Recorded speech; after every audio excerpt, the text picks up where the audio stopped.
night.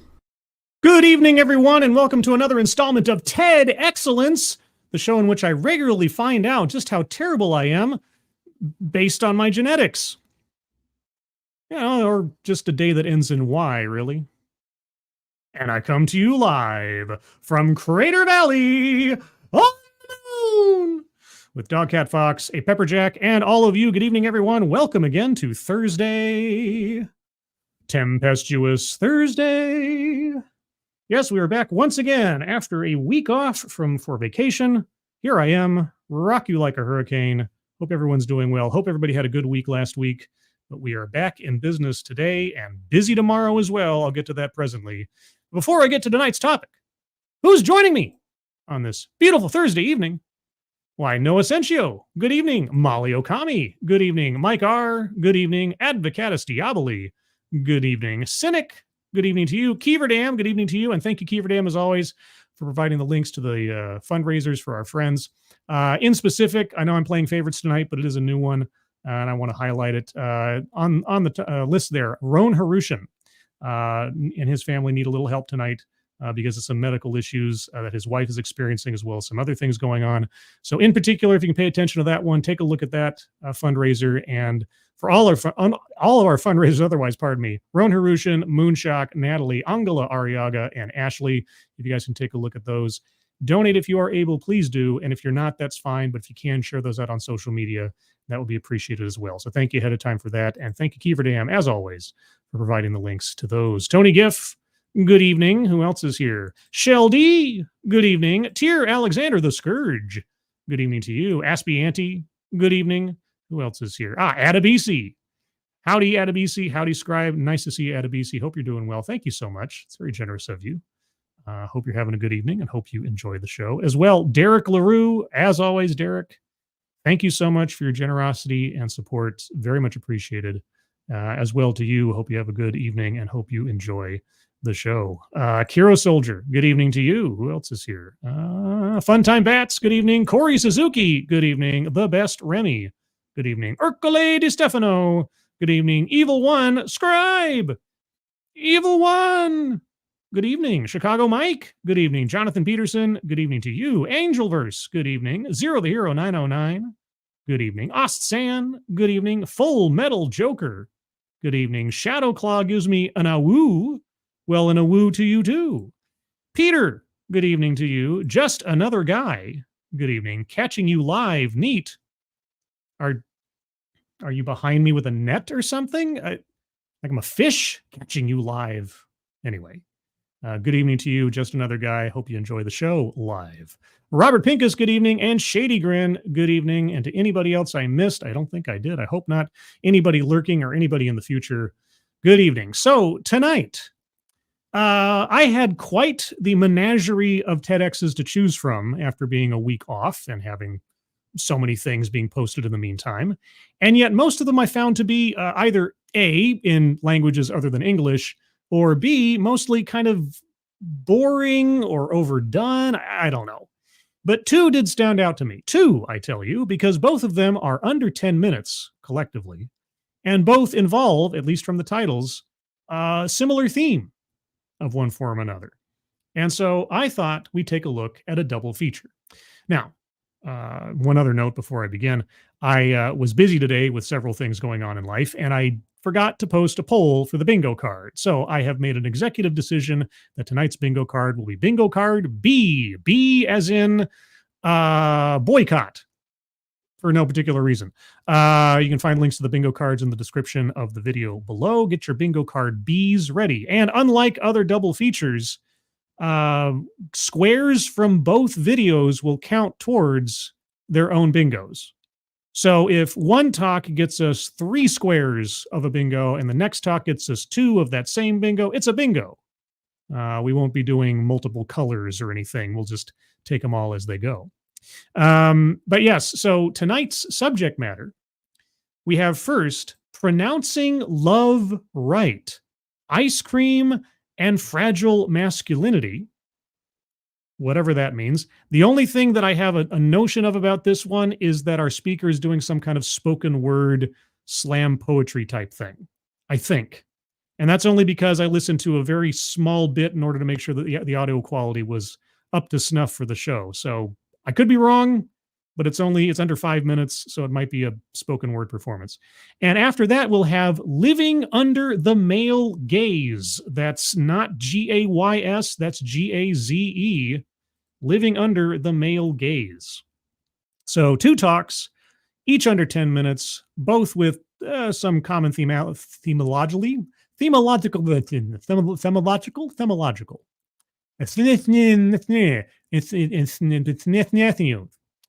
Anyway, that's what we got tonight. Also, Vader 35, good evening. I saw somebody else here. I thought I was saying, Lesser Logic, good evening to you.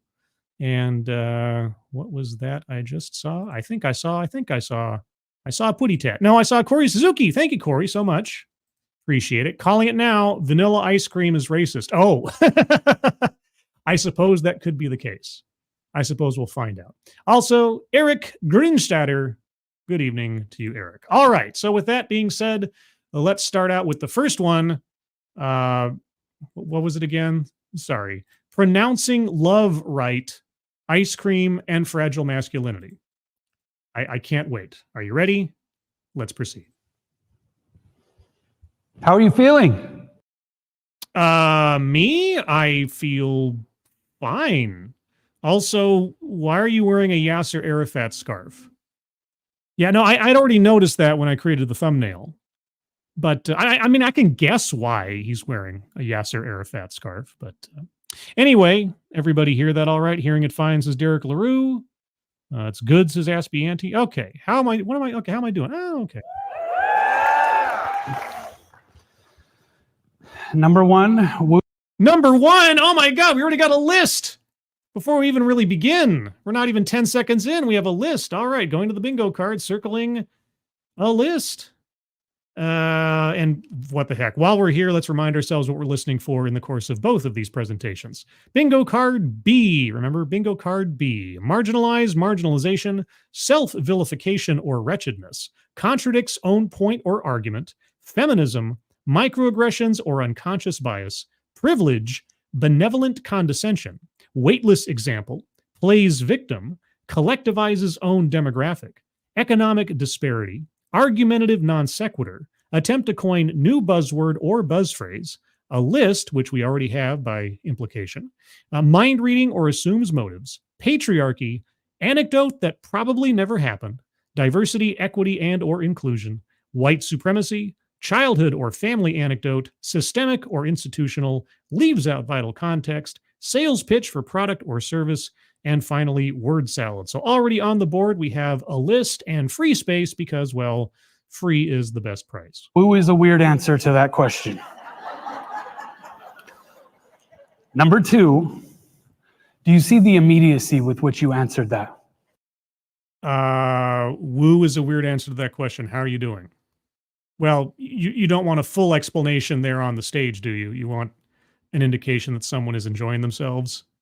That's the quickest way. But anyway, sorry, I'm getting too deep in the weeds here, right? Okay, so number one was that's a weird answer to a question. And what was the next one? Number two, do you see the immediacy with which you answered that?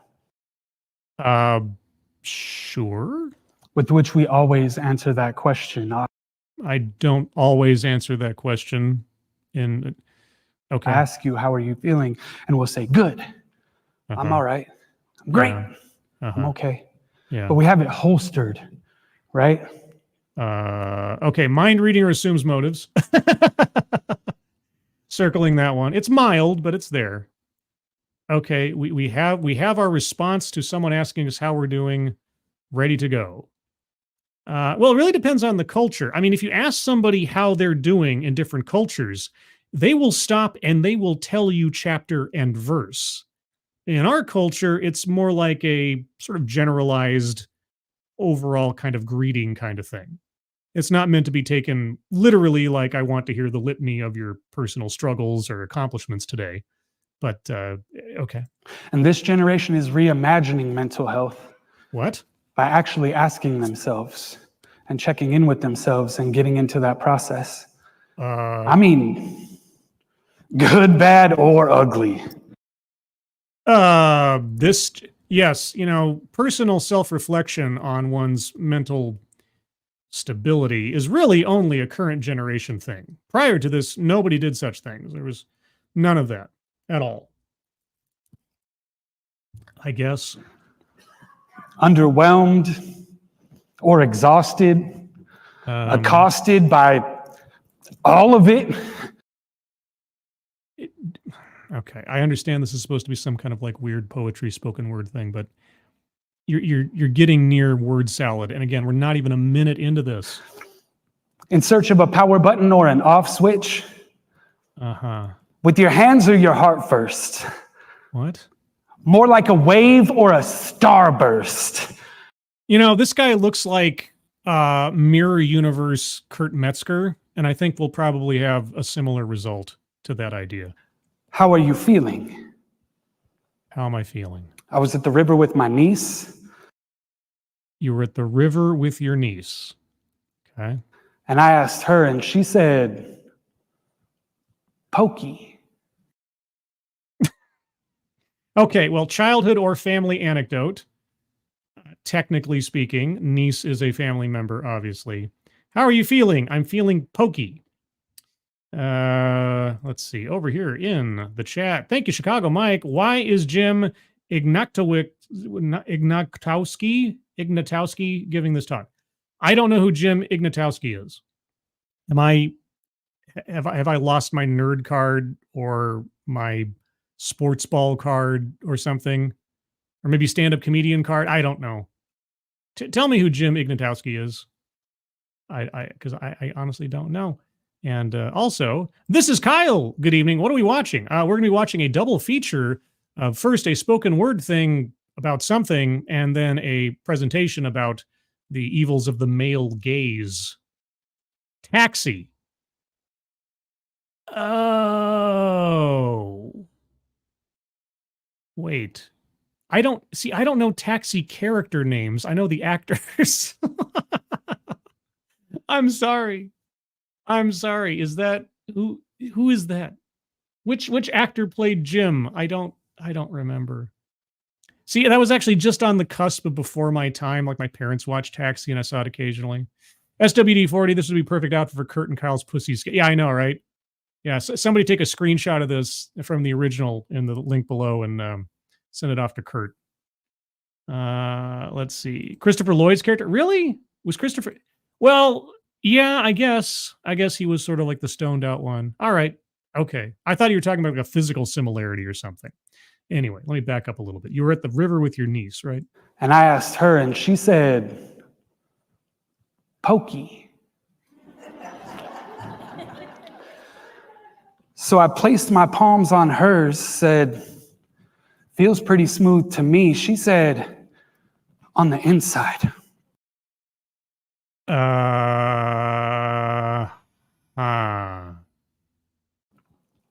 And I felt my fault lines begin to give way. I said, baby, I know exactly what you mean. Sometimes there are earthquakes in my voice because I'm scared I won't pronounce love right.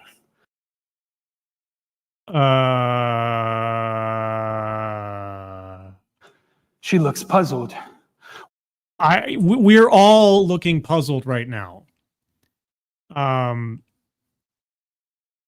Because I'm having kind of a Darmok when the walls fell kind of feeling right now.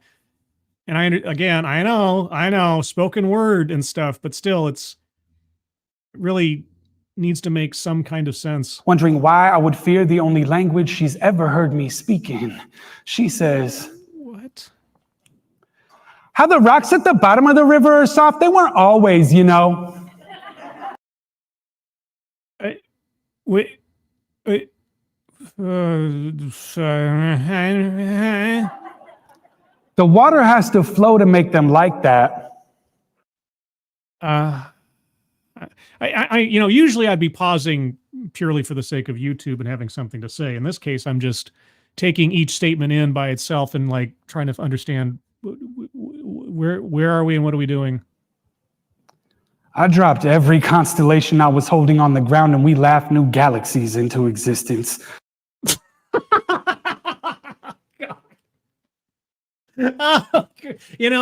This reminds me of so many, unfortunately necessary poetry classes I had to sit through in college where the most pretentious garbage would be read out loud by people. Like, oh God, it like makes your brain kind of turn inside out with someone thinking of how brilliant they are. Oh. I told her it took me years of therapy to sip the wine that she had just unboxed.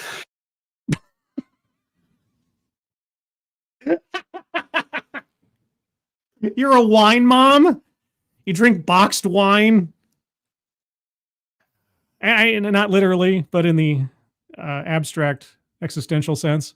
Okay. You see, some of us carry rivers behind our eyes, and that's why some of us grow up in deserts. Boys don't cry. She says,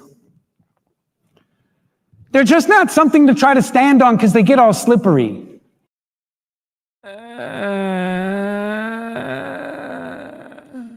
Boys don't cry. Yeah. So that was, I think, what's her name's like breakout movie, wasn't it? I suddenly forget her name all of a sudden.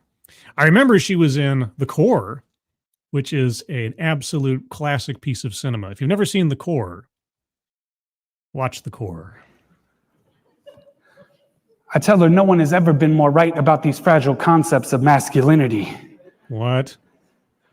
She explains that those earthquakes in my throat are just Mother Nature dancing. This is only like 4 or 5 minutes long, under 5 minutes long. I feel like it's an eternity. Is that poetry? No. And the only way to mispronounce love is by not trying. The only way to mispronounce love is by not trying. Okay. Do or do not. She says, maybe porcupine should cry more. I think your niece needs some therapy. Or is that what this is? I ask her if I can write a poem about it. She says, absolutely not. So I bribe her with ice cream. After which I ask again, how are you feeling? I have ice cream.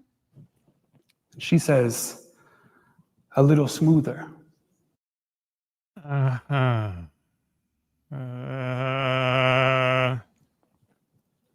You see, someday, yeah, I'm going to talk to her about mental health. Please don't. Generational trauma. Please don't.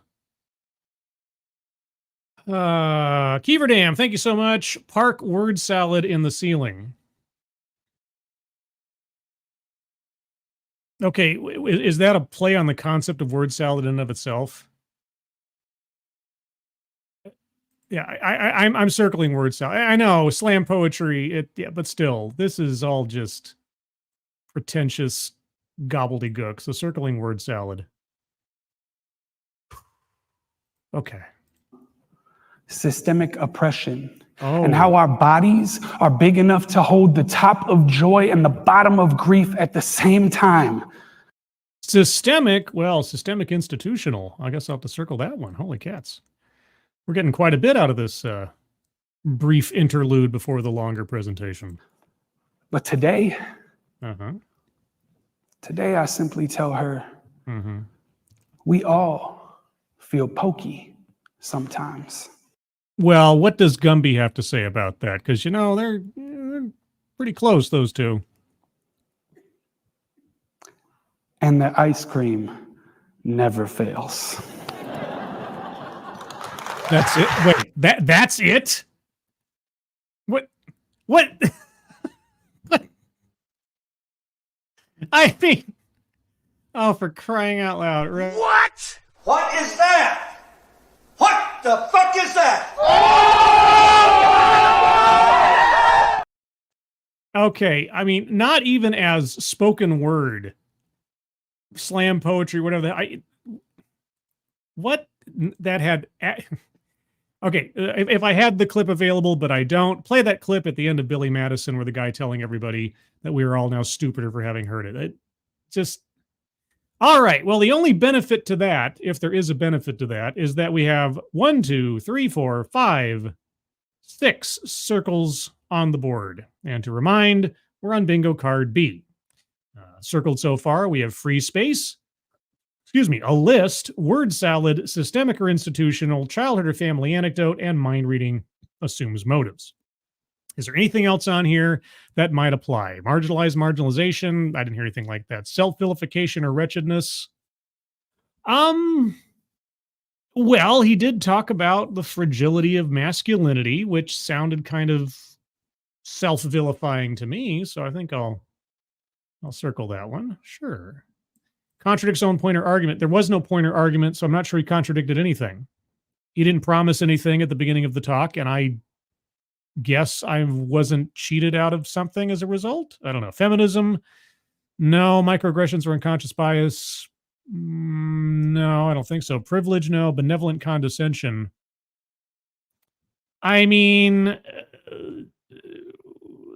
it's hard to say. Weightless example, hard to say. Plays victim, I don't know. Collectivize his own demographic.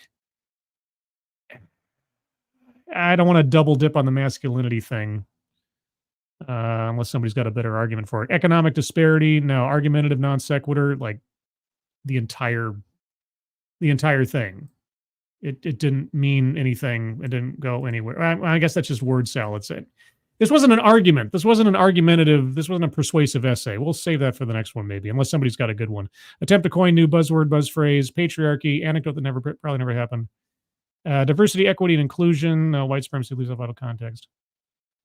I have to give some kind of leeway to the fact that this was meant to be poetry. So leaves out vital context. And sales pitch for product or service. I'm not going to say that ice cream was a sales pitch there. Well, maybe at the end, but not specifically. Anyway, anybody have any arguments for squares to be circled that haven't been circled so far? For this one, I will take some arguments, and we'll move on to the second entry. Just another guy. Sounds like bullshit you would see posted on Twitter for clout. Yeah, probably. Also, Lexi Mans is here. Well, now we can finally begin. And she has given us some beatnik snaps for our Yasser Arafat scarf wearing, ice cream influencing grandpa hat, opposite day Kurt Metzger. I know it's a long description. Let's see. Just another guy. Anecdote that never happened. The story he was spinning about his niece was probably bullshit. I don't know. I've heard, depending on the age of the niece, I've heard some kids say some very bizarre things when they think they're being introspective and intellectual. So it's hard for me to say none of those things actually happened. So I'm, I understand, but still, I'm like, everything should be circled because mahogany. Okay. Also, Miranda Stone is here. You know Miranda Stone. Yes, Miranda Stone, queen of the Discord.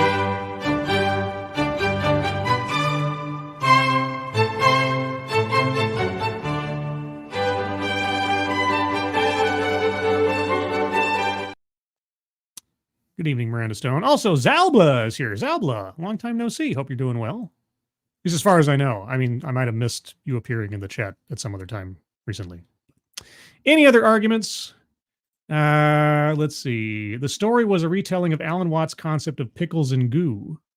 Oh, sorry, prickles and goo. What? Oh. Wait a second. Are you implying this guy plagiarized his material? Or was just inspired by it? Admittedly, I am not that familiar with Alan Watts's work or, most well-known writings and such. I know of him in the abstract.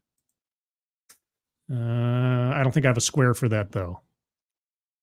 Let's see. Anyone else? Okay.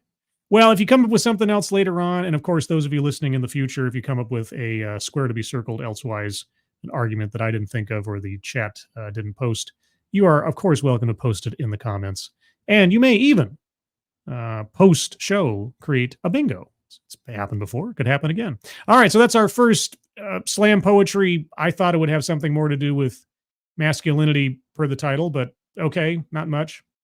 Advocate is, I'm ignoring you, but buzzword, I feel pokey. Was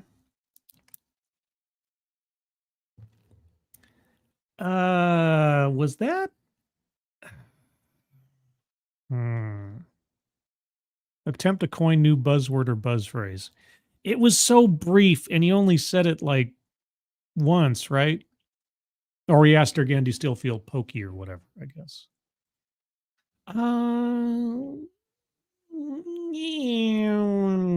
Okay, tell you what, I'll put that in the back pocket.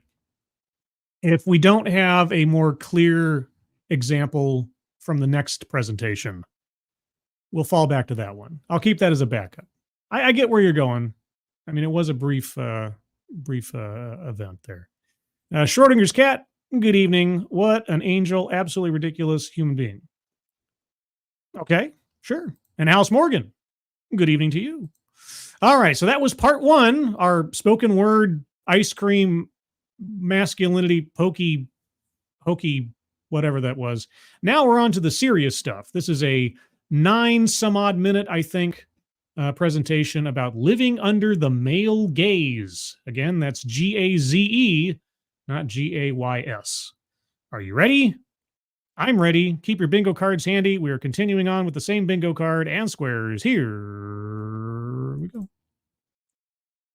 Living under the male gaze. Now, I should note that this presentation is a TEDx youth presentation. However, the speaker is an adult. That's the only time I'll do a presentation from a TEDx youth event, is if the speaker is themselves an adult of some kind. I don't really feel comfortable dunking on school children or anything. So that's the only reason that this is I'm doing this one. At the end of each year, Sports Illustrated puts out one of its most heavily debated issues, the Sportsperson of the Year Award. Ah, I thought it was going to be the Sports Illustrated swimsuit edition. But okay.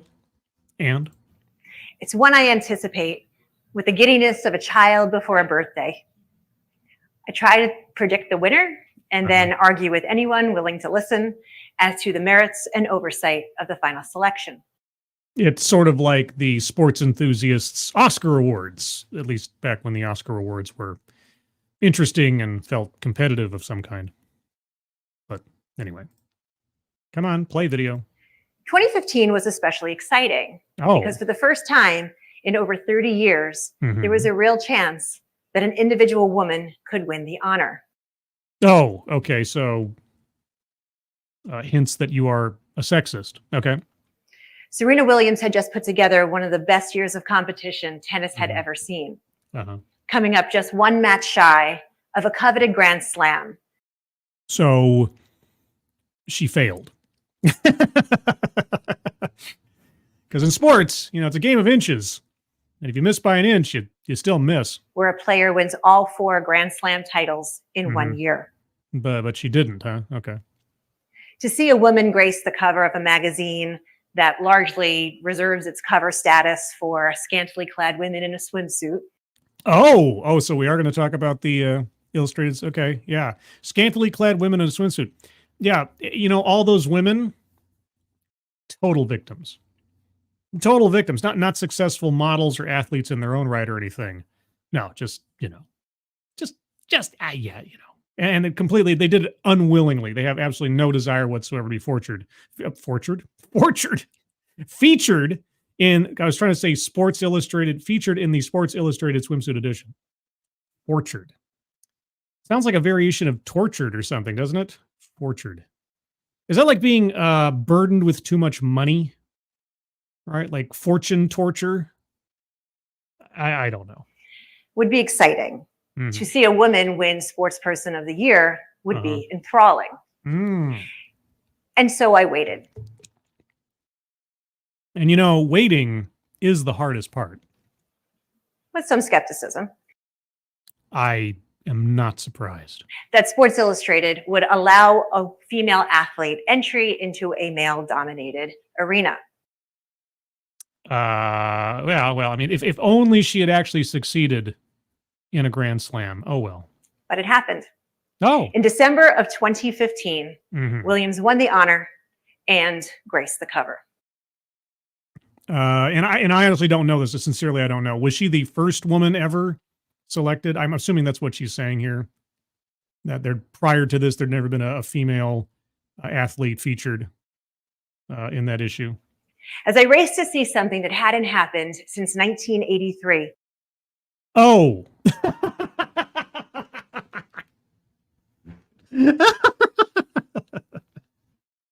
I had my question answered. Thank you, presenter. So this wasn't really breaking any new ground. This wasn't really breaking a glass ceiling. It was just not a very often event. Oh, for the second time. So for the second time in this calculus, Serena Williams missed by 1. I tried to picture what the cover would look like. Why?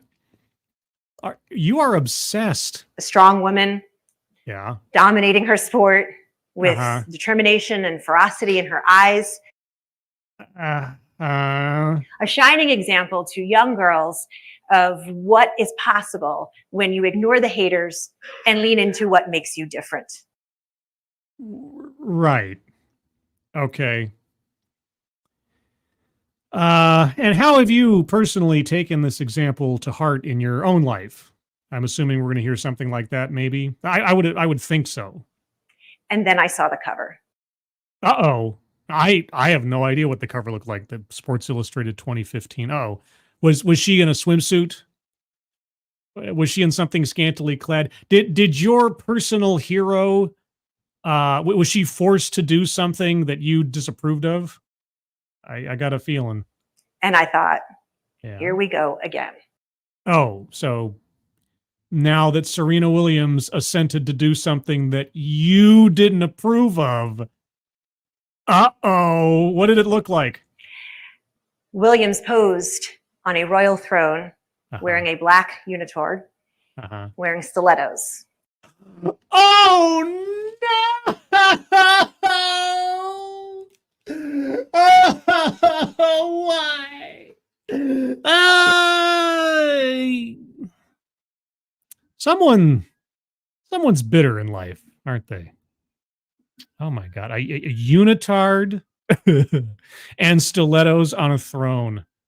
Here we go again, everyone. Posing with her legs slightly splayed, one draped over the front of the throne and the other draped to the side. Oh my God. Was she man-spreading there on the throne? In comparison, the following year's winner, LeBron James, appeared on the cover in a white turtleneck under a white blazer, eyes gazing off to the side, and a welcoming smile on his face. Okay, so do you mean to tell me that Serena Williams, this fierce, ferocious alpha competitor, against her own will and better judgment, was forced to wear that outfit and pose in that way, and the cover photo in no way, shape, or form went through her or her people's approval process ahead of time? She just lent herself to the whims of Sports Illustrated. I mean, I guess it's possible, right? But I got a feeling that she was perfectly fine with it. Let's go to the bingo card real quick. Let's see here. I'm close to circling feminism, but I want to hear something a little bit more concrete first. But in the aggregate, we'll probably get there. Let's see. Plays victim, click doesn't never really. Patriarchy. Again, patriarchy and feminism are definitely in play here.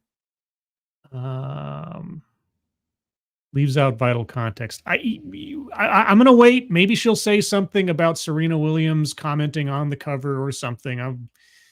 If she doesn't ever acknowledge the likelihood, I can't say for certain, I don't know what went on behind the scenes, the likelihood that Serena Williams approved of every element of that cover photo. If she says nothing about that, then yeah, it leaves out vital context. I'm going to circle that one. The contrast between the two covers perfectly illustrates how women no matter how successful or powerful they become, constantly live under the male gaze? Well, given that there are approximately, and I know it's not exact, but approximately 50% men on this planet and 50% women, women will always live under, quote unquote, the male gaze. But, I'm going to circle leaves out vital context because there is no chance in heck that Serena Williams, her PR people, her family, her own volition did not dictate the elements of that photo being put on the cover. No way in heck. And also, I'm going to circle plays victim because, well, now all women live under the male gaze, and also collectivize his own demographic because women in general, etc. So far on the board, just to remember, this is bingo card B. We have circled self inner wretchedness, plays victim, collectivize his own demographic, a list, free space, mind reading assume.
Okay, well, my internet decided to go dead for a second there.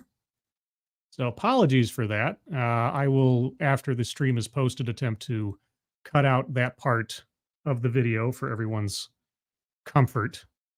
I don't know where I left off. So let me go back up to what I meant to do. Adebisi, what about the lesbian gaze? Thank you, Adebisi, again. Yeah, of course, women don't like to look at women at all. And also, thank you, Keeverdam, audio gone. Yeah, I know. My VPN or something decided to go kablooey on me, but now I'm back. And again, for those, I apologize for any audio roboting. God knows what else was going on there. It looks like my VPN decided to take a holiday there for a minute. Anyway, I will cut that out when the time comes. Those of you listening in the future, hopefully you won't have to deal with whatever just happened. Let's continue with whatever we were talking about. I lost my train of thought. Louder Than a Riot, a podcast that deals with issues in the hip hop music community, bills itself as an investigation into how double standards have become the standard. Double standards have become the standards. Uh-oh. Derek LaRue says, don't cut it out. But why? You want to have my technical failings on the permanent record? That's embarrassing. Well, I am susceptible to a bribe. All right, Derek, I will leave it in. The full context of this stream will remain, even the bad parts.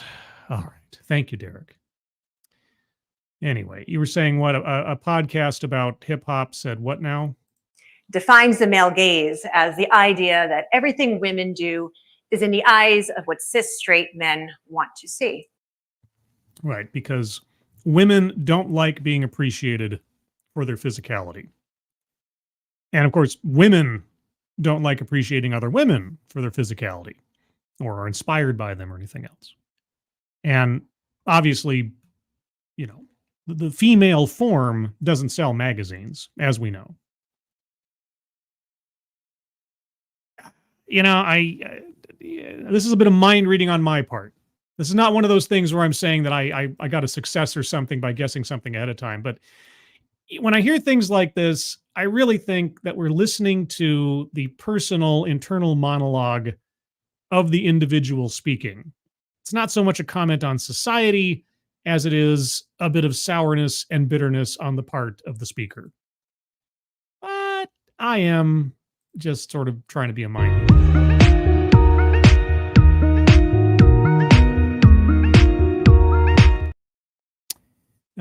Let's see, over in the chat.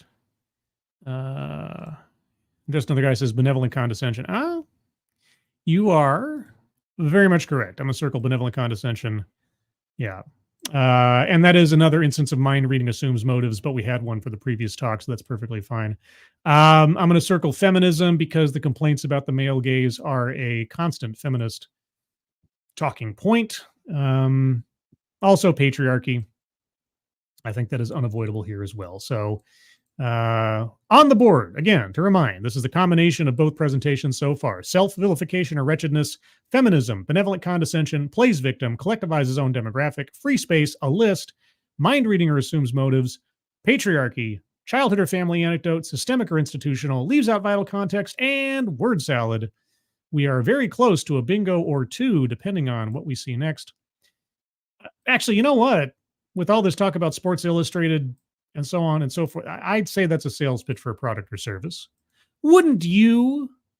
And if you can believe it, with that. Ooh, that's a bingo. Right? Yeah! We have our first bingo all across the bottom row on bingo card B. All right. So yes, the oppression of the male gaze, G-A-Z-E. In the case of Sports Illustrated, well, it can give a female athlete an athletic award so long as she conforms to what the male gaze wants her to be. Right. Again, Serena Williams has no personal agency, did not make any decisions regarding the cover, the outfit, anything, did not give any approval to it. She was just forced to do it. She is a passive entity at the whim of the male gaze. That's how Serena Williams is, huh? All right, if you say so.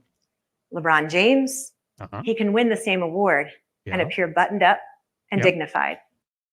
As was his choice, I'm sure. Would you have rather seen him half naked? I'm assuming yes. But let's not limit ourselves to glossy magazine covers. Oh, yes, let's not. Let's not at all. After all, Rodney Carmichael, the host of Louder Than a Riot, notes the male gaze is a shapeshifter, a slithery trickster, and it polices in ever-changing ways. Okay, I've never heard of Rodney Carmichael. The male gaze is a shapeshifter, a slithery trickster, and it polices in ever-changing ways. Polices, huh? All right. So again, Serena Williams has no will of her own. She is simply subject to the whims of Sports Illustrated marketing executives. Okay. Take commercials disguised as avenues for female empowerment. Oh, you mean the empowerment of showing off your body that you've been maintaining in some way, shape, or form and working hard at? That you appreciate your own attractiveness and want to show it off? Yeah, I'm sure all those women in that ad, again, no agency of their own. They didn't sign on for this. They weren't paid for their time.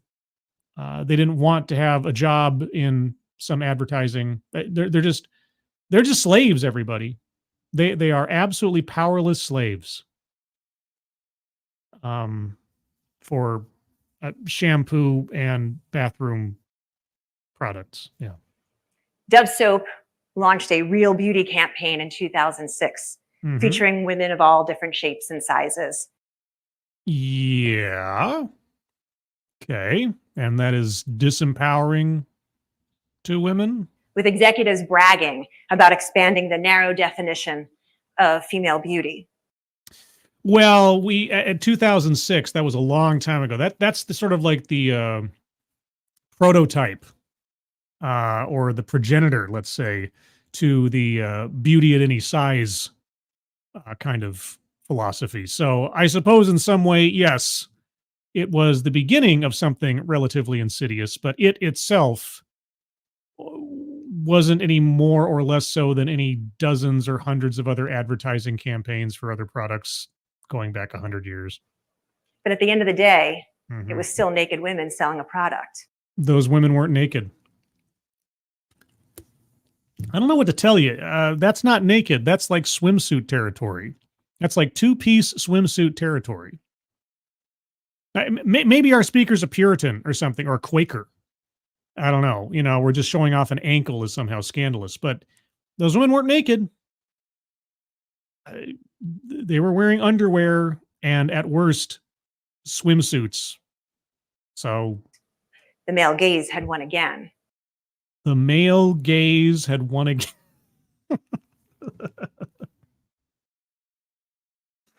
Oh God, the images that comes up because of the wordplay. It's just, oh. But this time, women had fallen for it. Oh, so women are just stupid. Lauding a company Uh-huh. for daring to show so-called plus-size women in little to no clothing. Well, back in 2006, yeah, they were still working their way up to showing morbidly obese women in bikinis and telling everybody that this is healthy at any size. It was an incremental shift. It took some time. So if those women had been truly plus size by your standards, would that have been okay then if they were wearing bikinis or underwear? They were too skinny for you? Is that your problem? And that's the most dangerous part about the gaze.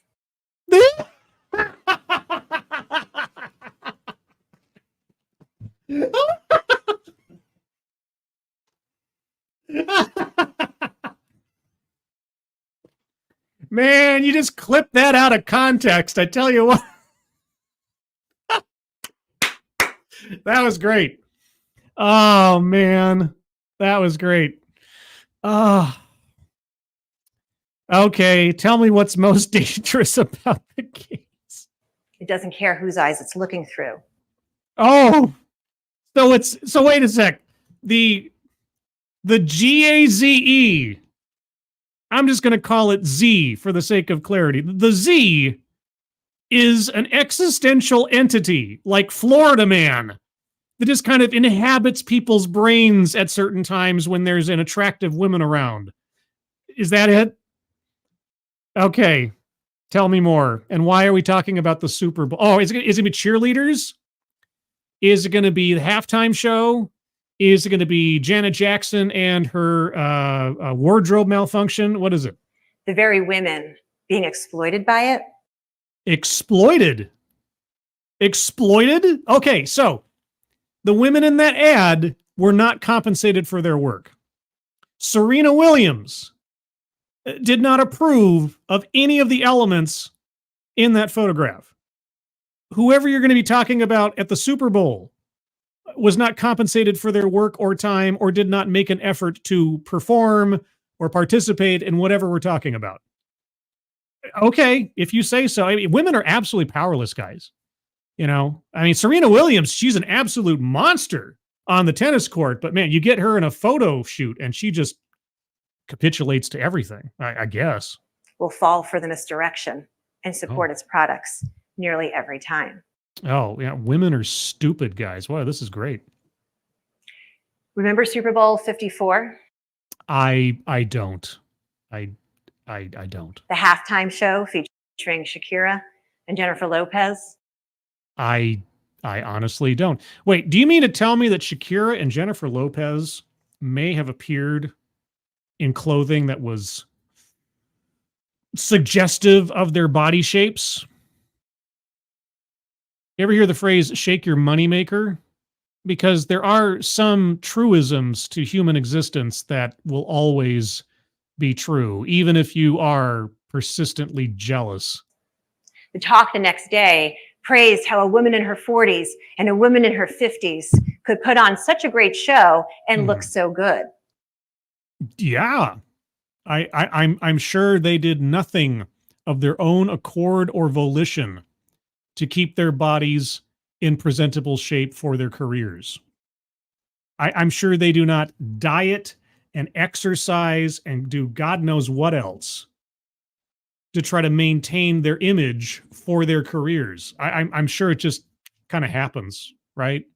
And it's something that they don't do of their own choice. Right? They're forced to do it. These multi-millionaire entertainers. The New York Times ran an article the next day entitled "The Power of 50" and asserted that Lopez's performance proved the adage, "dress your age" has no meaning, as she danced around in a barely there Versace bodysuit. Jealousy. Okay. So again, Jennifer Lopez and Shakira, no agency. And actually doing harm to people somehow, our speaker's personal ego or sense of self-image by looking good at 50 and wearing practically nothing. Okay. I've seen every Super Bowl halftime show since it became must-see entertainment. Uh-huh. And I don't recall U2 frontman Bono in see-through clothing. Do you want to see Bono in see-through clothing? Is that part of his image?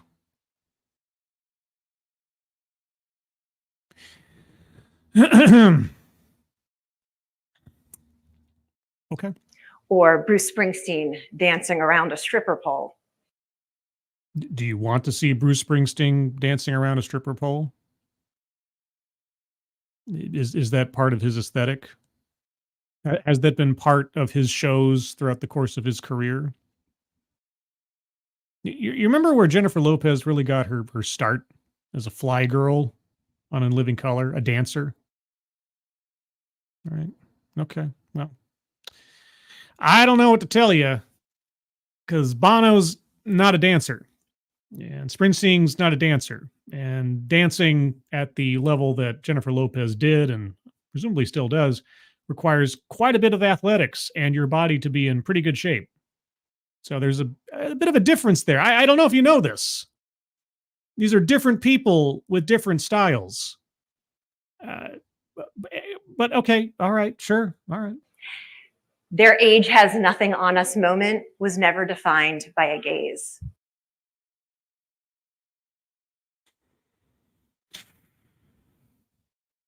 You know, I bet you,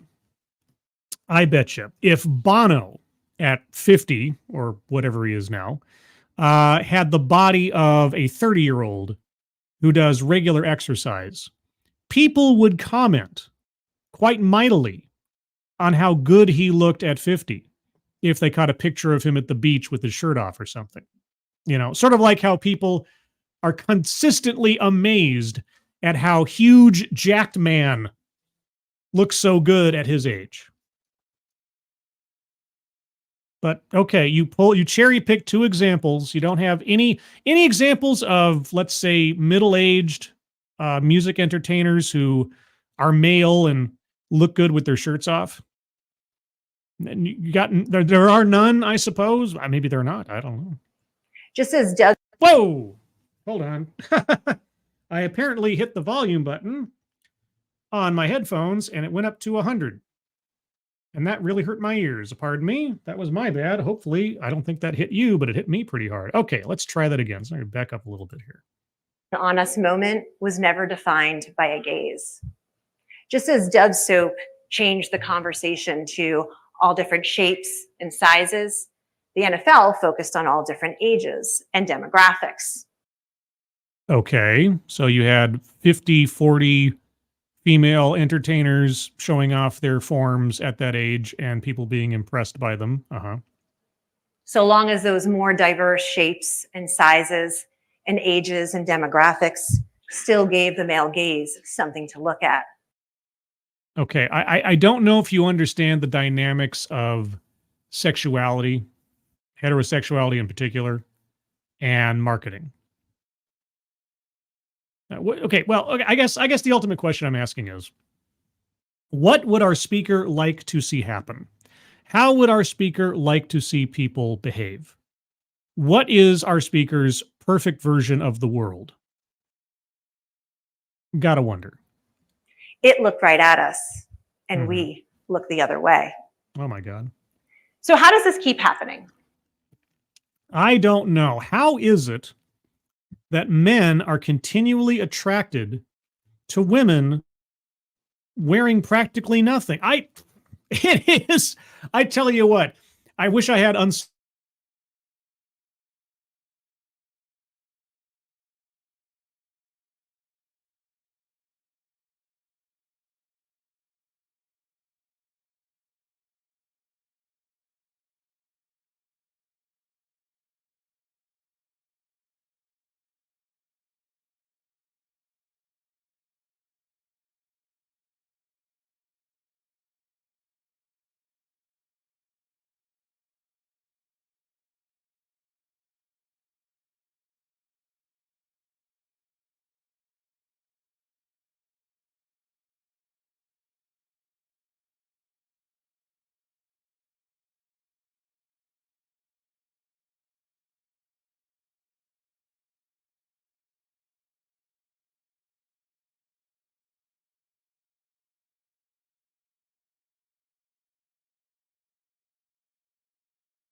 Okay. I'm getting sick of this. I'm getting real sick of this.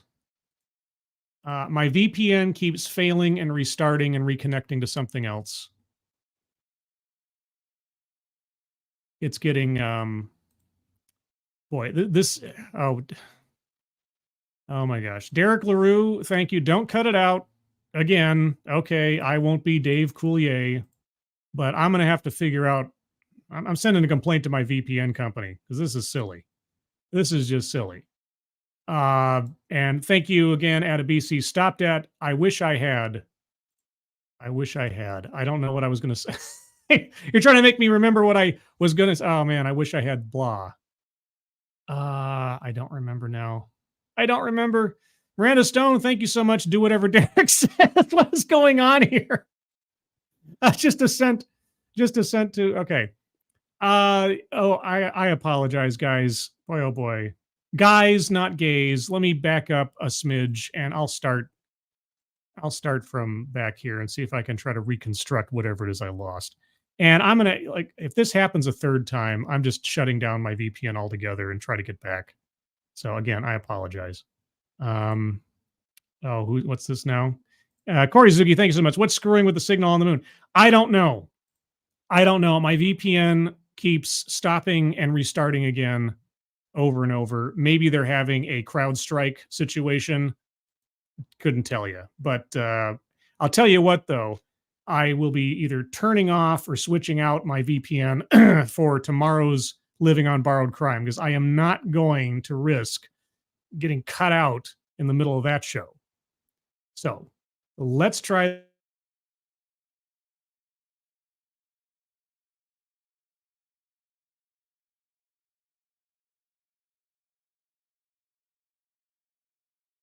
At us, and we look the other way. I can't remember what I said after this, but I said something after this. So how does this keep happening? It's actually nothing new. Wait, am I gone again? What's going on? What is going on? Okay. Am I live or am I not live? Chat is telling me that I'm off again. Am I off again? I don't know what's happening. I don't know what's happening anymore. Oh man, this is an absolute disaster. What a disaster. Okay. When? Oh my gosh. Okay, let me back up again. This is really starting to annoy me. Okay, I'll tell you what, guys. I'm going to bow out for a minute because it'll just screw everything up if I cut out my VPN now. I'm going to turn off my VPN. I'm going to come back. Okay, because this is ridiculous. So just give me a moment. I apologize. I'll be back in a moment.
I swear, this is like a cursed stream or something.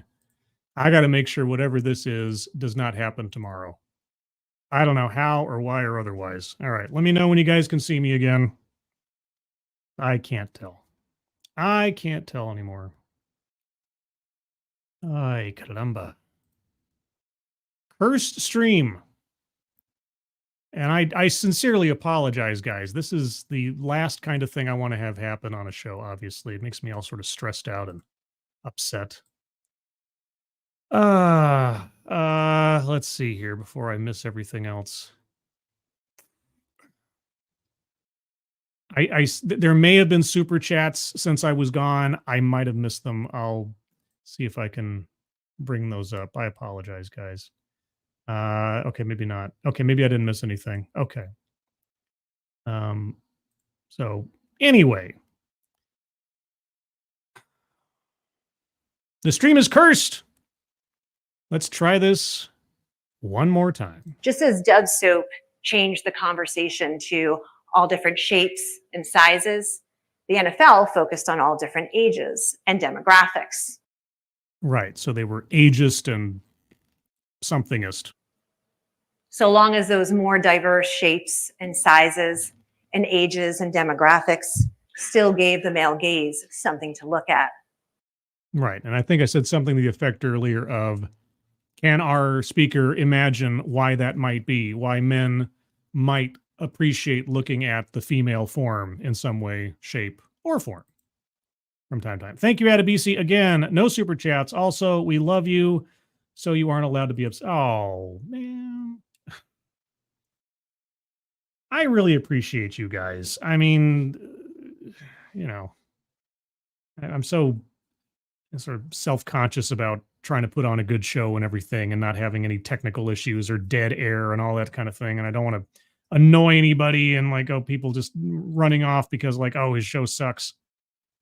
But I appreciate that. Thank you so much, Attribution, and everybody appreciate it. Also, Snicky58, good evening to you. All right. So yes, the male gaze, right? It looked right at us. Yes. And we looked the other way. Uh-huh. Who's we? And what do you want to be done about it? What is your preferred solution to men liking to look at women? So how does this keep happening? It's actually nothing new. You're just whistling Dixie, eh? Daniel Efron, an economist and social scientist for the London Business School, coined the expression moral licensing. Moral licensing. Okay, so you're not coining the expression, so it's not your new buzzword or buzz phrase. Okay, moral licensing. All right, what is moral licensing? A phenomenon where past good deeds will liberate individuals to engage in behavior that is immoral, unethical, and otherwise problematic.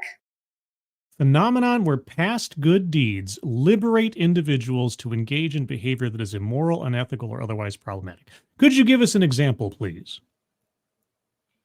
It's how Mary Slaney won Sportsperson of the Year in 1983, but then we had to wait another 32 years for an individual woman to win that honor. What do you mean, we, white woman? There are top athletes every year. You know, there's a whole bunch of athletes that didn't make the cut. Setting aside their gender for a moment, they're all individual people. Do you care about individual people? No, you simply care about demographic fit to satisfy your own desires and, I guess, ego or sort of vicarious ego.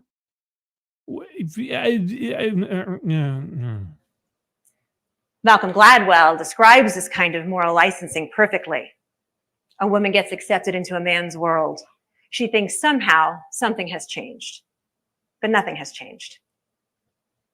Men pat themselves on the back and then slam the door shut again. Oh, okay. So women should just not even try. Right? I mean, there's no point. I mean, obviously, all men are evil. Women being allowed into something is just a token gesture always. So don't even bother. And women obviously don't have any ambitions of their own. They have to have the approval of men in order to do something, I guess. What's worse is when that kind of moral licensing creates a conversation that begins, isn't it great that? Yeah, I see, you know, I think DEI has kind of a moral licensing to it, doesn't it? Let's think about that for a second, shall we? Isn't it great that a woman could win this coveted award?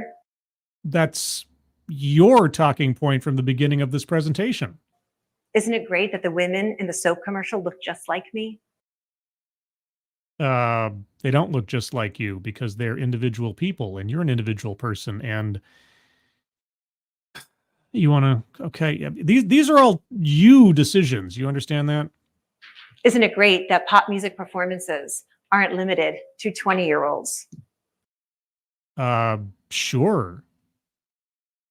As long as they're talented. You know, if you'd had Adele up there at her worst weight in a full-on dress, I'd still probably appreciate the talent. I don't need to see her scantily clad. But then Shakira and Jennifer Lopez have made their appearances part of their marketing their entire careers. They did.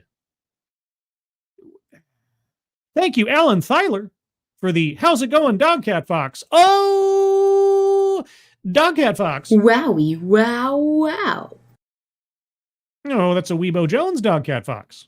Thank you so much, Alan. Appreciate it. How's it going? Oh man, it's been quite the stream so far with 3 or 4 technical failures on the basis of my VPN acting up.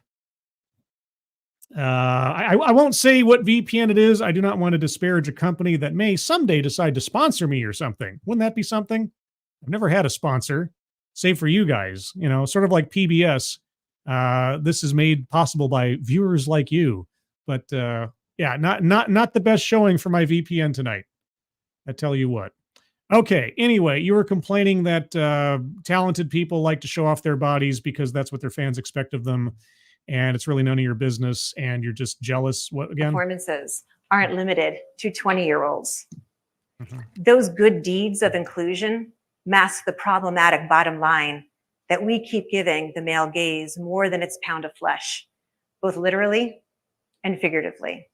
Okay, so Jennifer Lopez and Shakira were simply allowed by men to become successful, right? I mean, the men let them into the music industry and then patted them on the back and then shut the door on them, as you said, and that was it. They've made no moves of their own. They don't own several companies with their names on them. They don't decide how and when they want to perform. They have no agency. So remember, guys, women who choose to appear in photographs or on stage in ways our speaker does not approve of are simply passive actors in their own existences. Just so we're all clear. And thank you, Faustonia, for the dancy, happy, kabuki, dogcat fox. Oh, a dogcat. Wowie, wow, wow. Go, there's a shadow claw dogcat fox. Thank you so much, Faustonia. Appreciate it very much. All right, we're almost done. Granted, there's no other outages or anything. I don't fault Serena Williams, after all, even though she held an 18-2 record against her biggest rival, Maria Sharapova. Williams still earned over $10 million less in endorsements. Oh, so how much did she earn in endorsements? You don't fault her. Well, you faulted her quite a bit earlier because you told us that Serena Williams has no will of her own. She's simply just feeding into the male gaze, which you seem to have such a antipathy for. But she made $10 million less. Oh, $10 million less than what? Is it still multi-millions of dollars? To Sharapova. Uh-huh. As tennis great Chris Evert said, the corporate world still loves the good-looking blonde girls. Or maybe Serena Williams made some bad choices with sponsors or something. Or maybe because she didn't get the Grand Slam, they didn't think that she was marketable. I don't know. And is she still a multi-millionaire by any chance? 4 months before the infamous cover shoot. Infamous? Why was it infamous? Okay, you apparently do not like attractive women showing off their bodies. You have a real problem with attractive women willingly showing off their bodies. Infamous. Okay. For Sports Person of the Year, Eugenie Burchard, described as a tall, blonde Canadian who had yet to really distinguish herself in tennis, was named the world's most marketable athlete by Sports Pro magazine. Sports Pro magazine? Okay, admittedly, I am not a sports ball enthusiast. I do not know all the magazines out there that promote sports. Obviously, Sports Illustrated is the, I think, most prominent or well-known one, but so is Sports Pro magazine some kind of like end-all be-all authority on something, or were they just saying a thing? But okay, Sports Pro said this, and by the time Serena had donned her black bodysuit and stilettos, the message was clear. Oh, the message was clear. Oh, what message was that? What message did you find reading between the lines of a cookbook? The male gaze was a more powerful and bankable commodity than a Williams first serve. What are you? How many issues of that Sports Illustrated cover with Serena Williams sold? I'm just curious. I mean, what was the reaction by people? Did Sports Pro magazine sell more issues with their Canadian tennis player than Sports Illustrated did with Serena Williams on the cover? What do you want to have happen? And therein lies the rub. Oh, there's a lot of rubbing going on here. Wait, that made no sense. How do you reclaim the gaze or live your life ignoring its presence?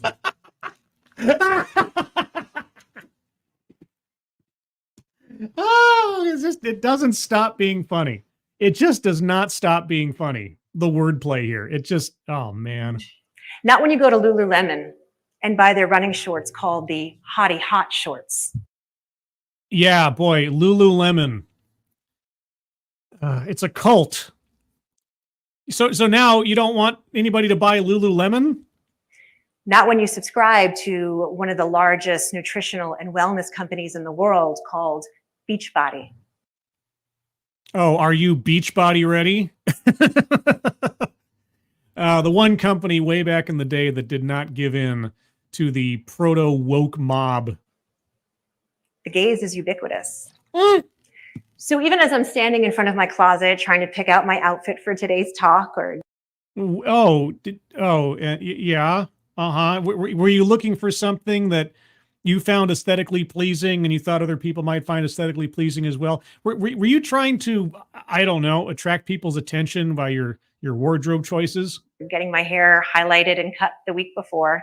Why?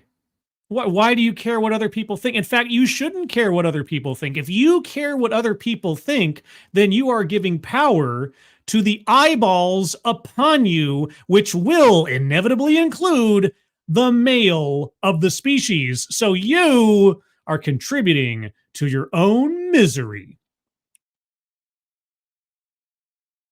Am I wrong? With that kind of analysis, I think I need to change my overlay to this now. We're on the couch. We're on the couch. How much are the decisions I'm making because I think I look good, or because I'm told I look good? I'm going to refrain from comment on that one. And why am I more worried about my appearance than my words? Because your appearance says something about how much you respect yourself. This is a truth. I don't know if you know this, and what you appreciate about yourself and what you want people to see of you. Right? Personal grooming, kind of a thing that kind of tells people something about how much you appreciate yourself. Your own sense of personal pride. It's a broadcasting of how you value your appearance and place in society. Yeah. Right? So, yeah. I guess you do care what people think about you on a visual level. Are you going to extend any of that benefit of the doubt to any of the subjects that you criticized or otherwise deified in this talk? The male gaze has won again. So. Thank you. Okay, well, if I didn't already have plays victim circled, that'd be plays victim. Also self-vilification or wretchedness, because she's obviously contributing to the very problem that she's complaining about. Okay, and boy, oh boy, we sure won with her efforts at appearing on stage. Okay, anyway, let's move on to the bingo card. Remember, this is a combination of both presentations. I think I can zoom in a little bit on this, hopefully. Yes, okay. So let's go over it one more time by myself. If you have arguments for squares to be circled from either of the talks, if you can call back to the first one, even though the first one was kind of gobbledygook, hold on to them and I'll get to you momentarily. Marginalize marginalization. Yes, with her little quotation about women being let in and then just kind of pushed out the door, or have the door shut on them, etc. They're effectively marginalized by the male gaze. And with that, if you can believe it. Bingo. What? Bingo! Yeah! Of course, of course. We have our second bingo on the board. Moving on, contradicts own point or argument. Yeah, at the end there, and obviously without any kind of resolution to her complaints. It's like, well, then I guess you are part of the problem, but you're not going to try to explain that or, again, extend that kind of thinking to any of the people you brought up. I guess. I don't know. Microaggressions or unconscious bias. Yes. At least implied throughout the ads and everything else about women's motivations, exploitation, the motivations of men, so on and so forth, etc. And so, if you can believe it. I had a dog, and his name was... What? I had a dog, and his name was... Of course. All right, our third bingo. Privilege. Yes. So LeBron James had, implied male privilege to not have to show off his body. Bono and Bruce Springsteen had the privileges of not having to show off their bodies and so on and so forth. The blonde tennis player, onward and onward. So with that, if you can believe it, again, Won't somebody please? Bingo. B-I-N-G-O. Okay! Right?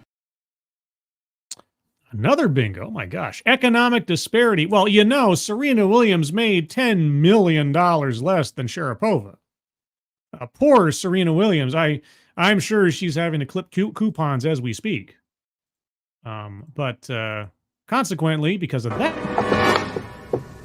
Bingo. What? Of course! There we go. Argumentative non sequitur. Oh boy. Well, I mean, part of me is inclined to say the entire talk was an argumentative non sequitur because she never actually made an argument about anything. It was just complaint after complaint after complaint after complaint with no solution offered, no kind of reform detailed. But I'm a little hesitant. I'd like some feedback on that. So I'm going to leave argumentative non sequitur blank. I'd appreciate some either support for my idea, because it just feels a little bit too broad, I think. No pun intended. But if someone else either wants to back me up or has a better argument, by all means. Attempt to coin new buzzword or buzz phrase. Nothing she said was new or her own. And the male gaze, certainly not hers. I'm not going to credit her with that. Anecdote that probably never happened. All her anecdotes were just like, here's an ad, here's a sports cover, here's a thing that happened. She left out vital context, certainly, but that's a different square. They all happened. The ads happened. The Super Bowl halftime shows happened.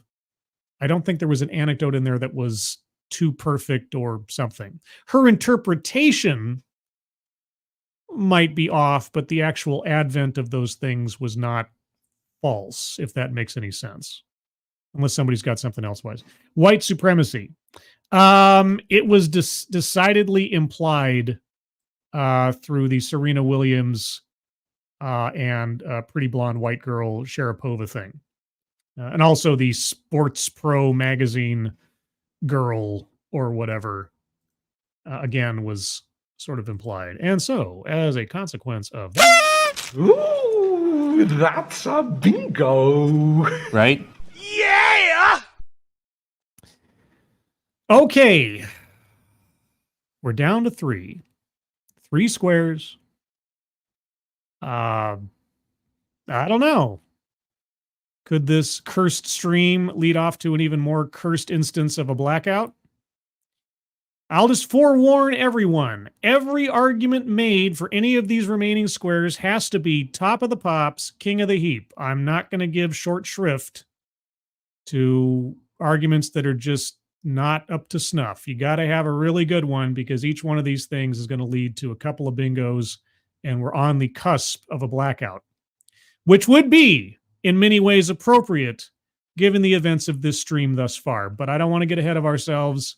So it's your time. If you have arguments for squares to be circled, put them in the chat now. Be sure to tag me in them. I see them more clearly. And if you already put one up and I haven't seen it, please just repost it. Let's see. I still think the 3 or 4 uses of feeling pokey should count as a buzz phrase.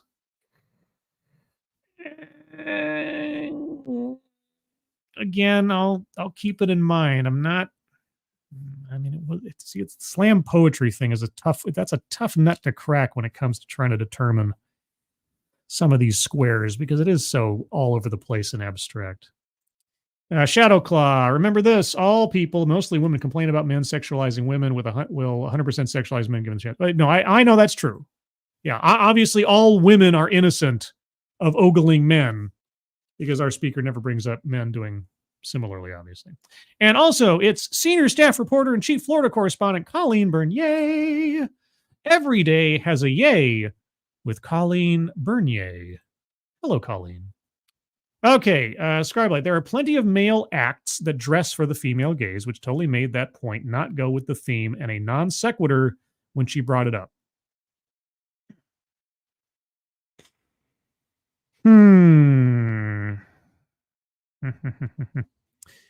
Okay, so I circled weightless example for Bono and Bruce Springsteen because she brought up those examples in contrast to J-Lo and Shakira. Does that also make it a non-argumentative non sequitur?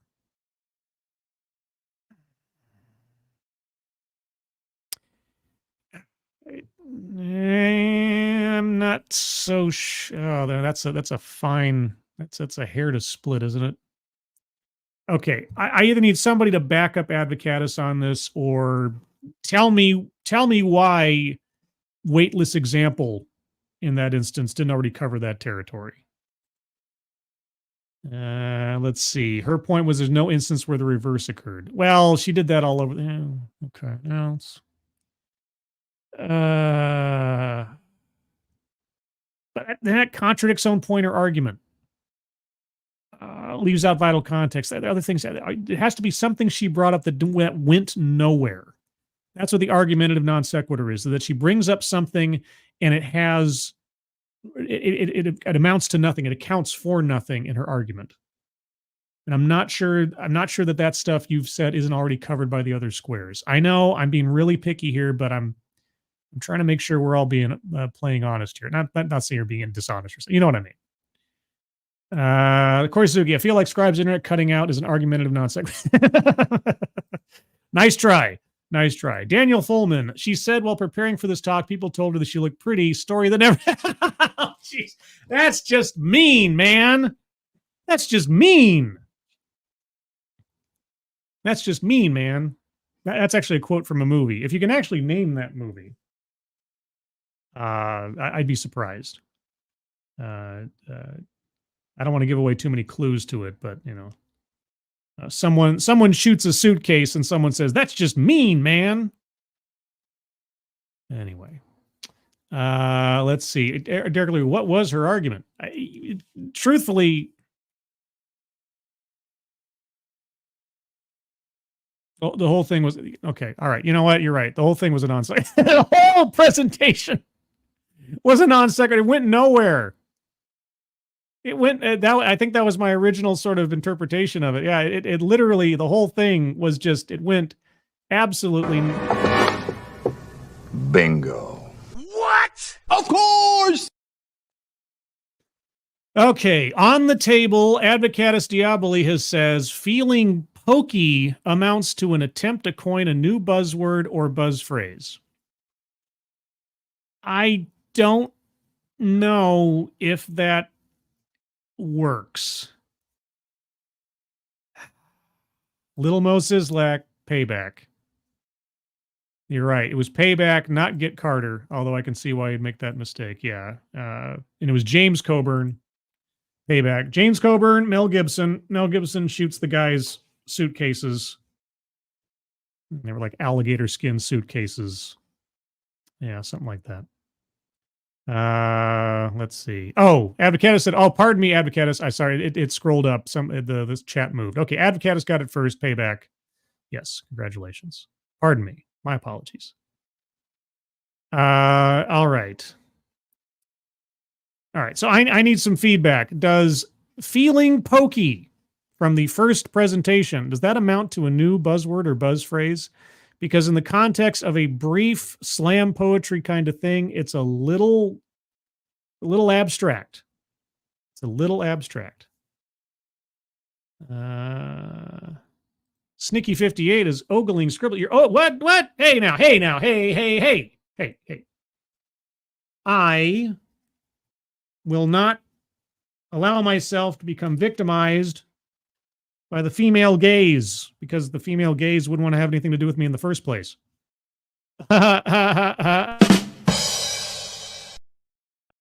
Anyway, thank you, Snicky. Let's see. Sorry, no, it's hippie nonsense. The whole thing was abstract. Yeah, I'm a little... I don't think it constitutes a buzzword or buzz phrase. It really doesn't. It was part of a story. He didn't reiterate it in some sense like, don't we all feel pokey once in a while? Like he needed to say something where he was making that like a bigger concept than just an offhanded comment from his niece and trying to play it up. I just, it doesn't, it was a bad presentation to try to find some specificity on some of these things. So, Luna says he didn't push it as a concept. Yeah, it needed something else. He just needed to say something more foundational to that phrase being part of his deal. And it just didn't quite cross that line in my mind. I know it might be controversial. So barring something that you could come up with for our second speaker or an anecdote from anybody that was too perfect or some interpretation thereof, we might be just short of a blackout, which has happened before. I'll give another couple minutes here. And while you consider any further arguments, I will now advertise tomorrow, Friday, July 26th, 5 p.m. Pacific, 7 p.m. Central, 8 p.m. Eastern, 10 a.m. Saturday, Australian time, and 3 a.m. Latvian time will be the next episode, installment, whatever you want to call it, of Living on Borrowed Crime. Scheduled to appear Kamran from True Red Crime, Drewby and Yurgi from The Misery Machine, Matt Orchard from Matt Orchard Crime and Society, Mr. Black from The Disturbing Truth, and Dave from Dave's Lemonade. And we will be discussing, or they'll be discussing amongst themselves, and I'll just be posing to them the common critiques and criticisms, objections to true crime as a genre. It's been a show whose topic and the format for it has been in the planning stages and the iterations for months now. I'll talk about more of that tomorrow night when I have my guests around. But I'm really looking forward to this. I'm a little nervous, but as always, when I'm doing these things, I always get a little nervous. But it's going to be an amazing show with an amazing list of guests. I'm honestly bowled over by. I'm always fanboying because I watch these guys and their content often. I was a fan before I ever had an opportunity to talk to them, and the fact that I get to talk to them and have them on my channel and all this other stuff, and they take the time out for it, I just bowled over every time. And the enthusiasm they have and the people have had in the past for having more of these shows is great. So looking forward to that tomorrow. Okay, any other arguments for squares to be circled? And thank you, Miranda Stone, for posting the link to the show tomorrow. Australia only has one time zone. No, Australia doesn't have only one time zone, but Matt and Dave are in the same time zone. So what time Eastern? 8 p.m. Eastern tomorrow. 5 p.m. Pacific, 8 p.m. Eastern. That's what it is. Any other arguments for squares to be circled? If I missed it, please just post it again. And let's see. Oh, Evil One has takeoff. Bye, Evil One. Thank you for showing. Thank you for attending. Anyone else? Bueller. Any last time? Anything else? Okay. Well, I guess then I will wrap this up here. Yeah, we're 2 squares short. I understand. That the problem is with the gays buzz. That was funny. That was funny, but not so much. Not so much a new buzz phrase, unfortunately. So with that, everyone, I'm going to wrap things up here. Again, if there are arguments for squares to be circled, there's only 2 left. The standard is going to be really high. But if you do happen to convince me after the fact that a square should be circled, I will post-show circle that square on the card, post an updated version of it to the Discord server. And can you believe that in all this other stuff, I forgot to hook up a link to the Discord server? I know. I'm a terrible host. I should have prepped for these things ahead of time. Usually I do. Sometimes I don't. But I'll give you the link to the Discord server now. If you'd like to join the Discord server, just click on that link in the chat. You'll find yourself on the landing channel called Say Hello. And in addition to saying hello, you just have to say the secret word. The secret word will tell me that you actually watched the stream and are not a bot. And have thus earned the right, the privilege, and the entitlement to join the Discord server. Today's secret word is Pokey. Just say hello, Pokey, and I'll know that you watched the show. And again, tomorrow night, 5 p.m. Pacific, 7 p.m. Central, 8 p.m. Eastern, 10 a.m. Saturday Australian time, 3 a.m. Latvian time, Living on Borrowed Crime. Please attend. Please let your friends know that like true crime to attend.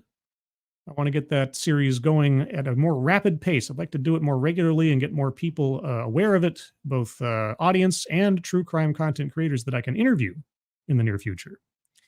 Otherwise, everyone, thank you guys so much for sticking with me through this absolutely cursed stream of technical difficulties. I apologize for that. Outside my control, unfortunately. And as some of you know, I'm all about control. Moderators, thank you for keeping an eye on things, even though everyone here is so well behaved. You have very, very little to do. Everybody who donated, holy cats. I don't know what else to say other than thank you so much for your generosity. And certainly for those of you who donated to any of the fundraisers at the top of the chat box, please in particular take a look at the one for Roan Harushan and donate if you are able, or otherwise please share those out on social media. It is all appreciated. Everyone, again, thank you for joining me. Hope to see you tomorrow night. I hope you are all safe and well. If you are not well, please get well soon, and I'll see you on the next one. Take care. Bye-bye.